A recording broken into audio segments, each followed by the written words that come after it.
اعوذ باللہ من الشیطان الرجیم بسم اللہ الرحمن الرحیم۔ عزیز طلباء و طالبات، السلام علیکم۔ ہمارے آج کے سبق کا عنوان ہے قوت اظہار، پہچان، اہمیت اور طریقہ کار۔ مضمون ہے اردو قواعد، جماعت ہے ہفتم، اور میں ہوں پاکستان انٹرنیشنل اسکول کے شعبہ اردو سے کیسر مسعود۔ آپ سب کی صحت اور خیریت کی امید اور دعا کے ساتھ آج کے سبق کا آغاز کرتے ہیں۔ عزیز طلباء طالبات، جیسا کہ آپ کو بتایا گیا ہے کہ آج کے سبق کا نام ہے قوت اظہار، لیکن سب سے پہلے ہم سمجھتے ہیں کہ قوت اظہار دراصل کس چیز کو کہتے ہیں۔ اظہار کا لفظی معنی ہے ظاہر کرنا، بیان کرنا یا کسی چیز کے بارے میں رائے دینا۔ قوت صلاحیت کو کہتے ہیں، اہلیت کو کہتے ہیں، یا سادہ الفاظ میں طاقت کو کہتے ہیں۔ یوں قوت اظہار سے مراد یہ ہے کہ کسی بات کو بیان کرنے،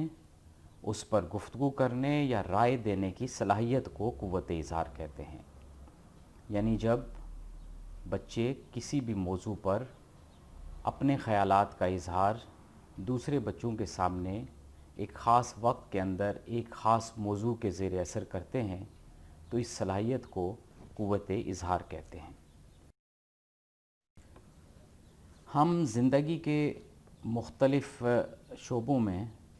اپنے خیالات کا اظہار کرتے رہتے ہیں۔ مثال کے طور پہ گھر میں کسی موضوع پہ اپنے والدین کے سامنے خیالات کا اظہار کرتے ہیں،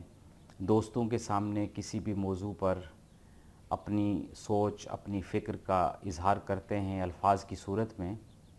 اسی کو ہم قوت اظہار کی صلاحیت کہتے ہیں۔ لیکن جماعت کی سطح پر قوت اظہار سے مراد ہم یہ لیتے ہیں کہ قوت اظہار سے مراد وہ صلاحیت ہے جس کو استعمال کرتے ہوئے طلباء و طالبات کسی بھی دیے ہوئے موضوع پر اپنے خیالات کا اظہار کر سکیں۔ قوت اظہار کی صلاحیت کو جانچنے کے لیے طلباء و طالبات کو ایک ایسے موضوع پر اظہار خیال کا موقع دیا جاتا ہے جو ان کی جماعت اور ذہنی سطح کے مطابق ہو۔ سب سے پہلے بچوں کو سکھایا جاتا ہے کہ قوت اظہار کا طریقہ کار دراصل کیا ہے۔ وہ طریقہ کار آنے والے وقت میں ہم آپ کو بتائیں گے۔ طلباء و طالبات کو اظہار خیال کے لیے مناسب تربیت دی جاتی ہے، یعنی انہیں سمجھایا جاتا ہے کہ اظہار خیال کا آغاز کیسے کرنا ہے اور اس کا اختتام کیسے کرنا ہے، اور اپنے خیال کے اظہار کے دوران کن باتوں کا دھیان رکھنا ہے۔ عزیز طلباء طالبات، اب ہم یہ دیکھنے کی کوشش کریں گے کہ قوت اظہار کی صلاحیت حاصل کرنا کس لیے ضروری ہے، طلباء و طالبات کے لیے کیوں اہم ہے اس صلاحیت کو حاصل کرنا، یعنی اس کا مقصد اور اہمیت کیا ہے۔ طلباء و طالبات کو دوسروں کے سامنے اپنی سوچ اور خیالات کے اظہار کا موقع ملتا ہے۔ یعنی جو بچے قوت اظہار کی اچھی صلاحیت رکھتے ہیں وہ دوسروں کے سامنے اپنے خیالات کا اظہار اچھے طریقے سے کر سکتے ہیں، اور جو کچھ ان کے ذہن میں ہوتا ہے، جو کوئی بات ہوتی ہے، کوئی موضوع ہوتا ہے، اس کو اچھے طریقے سے دوسروں کے سامنے پیش کر سکتے ہیں۔ وہ گفتگو کرنے اور اپنا نقطہ نظر بیان کرنے کی صلاحیت حاصل کرتے ہیں۔ یعنی ان کو پتہ چل جاتا ہے کہ کس طریقے سے گفتگو کرنی ہے اور دوسروں تک کس طرح سے اپنا نقطہ نظر بیان کرنا ہے۔ بعض بچے ایسے ہوتے ہیں کہ ان کے ذہن میں بہت کچھ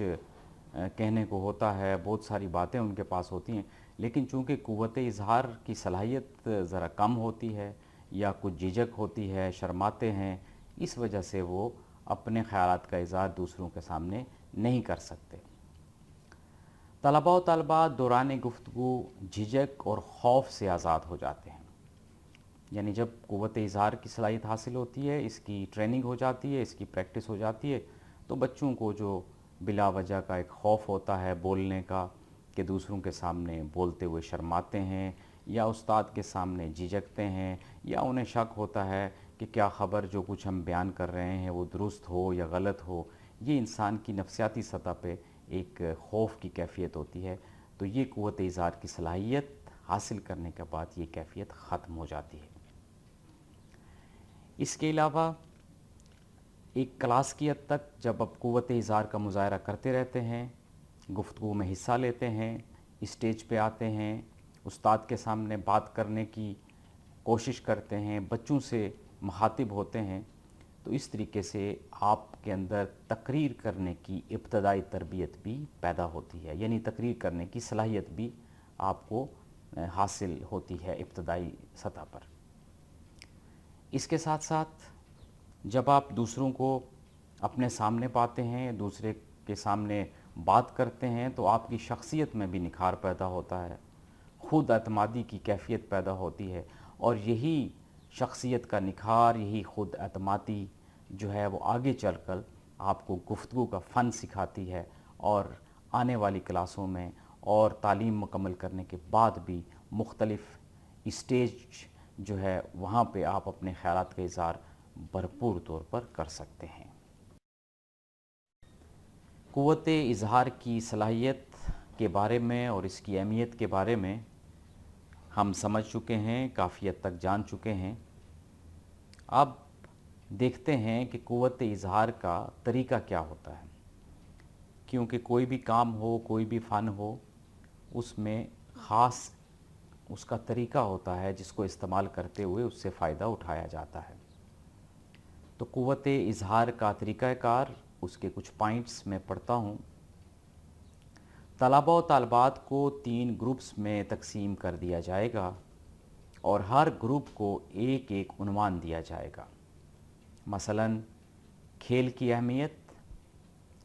میں بڑا ہو کر کیا بنوں گا، اپنے پسندیدہ کھانے کے بارے میں بتائیں، وغیرہ۔ طلباء و طالبات کو 10 منٹ کا وقت دیا جائے گا تاکہ وہ موضوع کے بارے میں سوچ سکیں اور ایک دوسرے سے مشاورت کر سکیں۔ ہر گروپ سے باری باری ایک بچے کو ڈائس پر بلایا جائے گا۔ ہر بچہ 5 سے 7 منٹ تک اپنے خیالات کا اظہار کرے گا۔ جب سارے بچے اپنے اپنے خیالات کا اظہار کر چکے ہوں گے، مقررہ وقت کے اندر، مقررہ موضوع کے تحت، تو اس کے بعد طلباء کی خود اعتمادی اور ان کے مواد کے مطابق ان کو گریڈز دیے جائیں گے، یعنی آپ کے جو ٹیچر ہیں وہ آپ کو گریڈ دیں گے کہ آپ نے اس گفتگو میں آپ نے جو گفتگو کی ہے اس کا معیار کیسا تھا، آپ کی خود اعتمادی کا جو لیول تھا وہ کہاں تک تھا، آپ کے الفاظ کتنے درست تھے، آپ نے اس موضوع پہ بات کتنے اچھے طریقے سے کی ہے اور کتنی دیر تک کی ہے۔ یہ ساری چیزیں اس طریقہ کار میں شامل ہوں گی۔ عزیز طلباء طالبات، دراصل قوت اظہار کی سرگرمی کا جو فورم ہے، جو جگہ ہے، وہ تو کلاس روم ہے، لیکن ہم چونکہ آج کل کلاس روم سے دور ہیں اور آن لائن سرگرمی اسی کی مدد سے ہم پڑھنے اور پڑھانے کے عمل سے گزر رہے ہیں، تو اس لیے آج کی جو قوت اظہار کے بارے میں سرگرمی ہے وہ آپ کو بتائی جائے گی کہ گھر میں آپ اس کو کس طریقے سے انجام دیں گے اور اساتذہ کرام کس طریقے سے اس کو چیک کر سکیں گے۔ تو آج کی سرگرمی کچھ اس طرح سے ہوگی جو گھر کے کام کے طور پر آپ کو دی جاتی ہے کہ سب سے پہلے تو آپ یوٹیوب پر بچوں کی اردو تقاریر سنیں، چھوٹے لیول پہ 5ویں، 6ٹھی، 7ویں لیول پہ مختلف موضوع پہ بچے تقریریں کرتے ہیں، اور یوٹیوب پہ اچھا خاصا مواد موجود ہوتا ہے۔ آپ اگر کوشش کریں گے تو آپ کو آرام سے مل سکے گا۔ آپ یہ تقریریں سنیں گے غور سے اور ان کا دیکھیں گے کہ ان کی صلاحیت کیسی ہے، وہ بولتے کیسے ہیں، کس طریقے سے سلام کرتے ہیں، آداب کرتے ہیں، آغاز کیسے کرتے ہیں۔ اگرچہ وہ تقریریں ہوتی ہیں، وہ لمبی ہوتی ہیں، لیکن آپ نے ان میں سے کچھ خاص پوائنٹ جو ضروری ہیں آپ نے ان کو سیکھنا ہے اور ان کو سمجھنے کے لیے ان سے مدد لینی ہے۔ مندرجہ ذیل عنوانات میں سے کسی ایک عنوان پر 3 سے 4 منٹ تک اظہار خیال کریں اور اس کا وائس کلپ ریکارڈ کر کے اپنے قواعد کی ٹیچر کو بھیجیں۔ بات آپ کو سمجھ آ گئی ہوگی کہ آپ یہ جو مضامین موضوعات جو نیچے دیے ہوئے ہیں اس کے بارے میں آپ اپنے موبائل کا ریکارڈر کھولیں گے اور بیٹھیں گے جہاں خاموشی ہوگی، اور وہاں کسی بھی موضوع پر پہلے اس کو سوچیں گے، یا کہیں پڑھنا چاہیں تو پڑھ بھی لیں، اس کے بعد اپنی زبان میں لکھے بغیر خود اس کا اظہار کریں گے، اور اس کا ایک وائس کلپ بنائیں گے جو آپ کے پاس محفوظ ہوگا، اور پھر بعد میں اپنے ٹیچر کو دکھائیں گے، سنوائیں گے، اور پھر آپ کو اس کے بارے میں وہ بتائیں گے کہ آپ نے کیسے کیا ہے، کتنا اچھا ہے، کیا اس میں خامی ہے، کیا خوبی ہے۔ پھر وہ سارے کلپس جو ہیں وہ دیکھیں گے ٹیچرز، اور آپ کو اس کے بارے میں رہنمائی مہیا کریں گے۔ سبق کے بعد، یعنی یہ جو سبق جب ختم ہوگا، یہ ویڈیو لیکچر آپ سن چکے ہوں گے، تو اس کے بعد آپ کو ایک ورک شیٹ دی جائے گی، آپ اس ورک شیٹ کو مکمل کریں گے، اور مکمل کرنے کے بعد اس ورک شیٹ کو اس کا پرنٹ آؤٹ لیں گے اور اپنے پاس محفوظ کر لیں گے۔ کوشش کریں کہ یہ جو سبق ہے سارا، اس کی سلائیڈز جو ہیں اس کے بھی پرنٹ آؤٹ اگر آپ لے سکیں تو وہ بھی آپ کے لیے بعد میں فائدہ مند رہے گا۔ آپ کو پتہ ہے کہ قوت اظہار کی سرگرمی ہمارے سلیبس کا حصہ ہے، اور اس کی اہمیت اپنی جگہ پہ قائم ہے۔ امید ہے کہ آپ نے قوت اظہار، اس کی ضرورت، اہمیت اور طریقہ کار کے بارے میں کافی کچھ معلومات حاصل کر لی ہوں گی، اور انشاءاللہ جب آپ اس کو عملی طور پہ کریں گے تو مزید آپ کو اس کے بارے میں جاننے کا موقع ملے گا، مزید آپ کی مشق ہوگی اور اس کو کرنے کی صلاحیت بھی حاصل ہوگی۔ انشاءاللہ اگلے سبق کے ساتھ اگلے ہفتے کسی نئے موضوع کے ساتھ آپ سے بات ہوگی۔ تب تک کے لیے خدا حافظ۔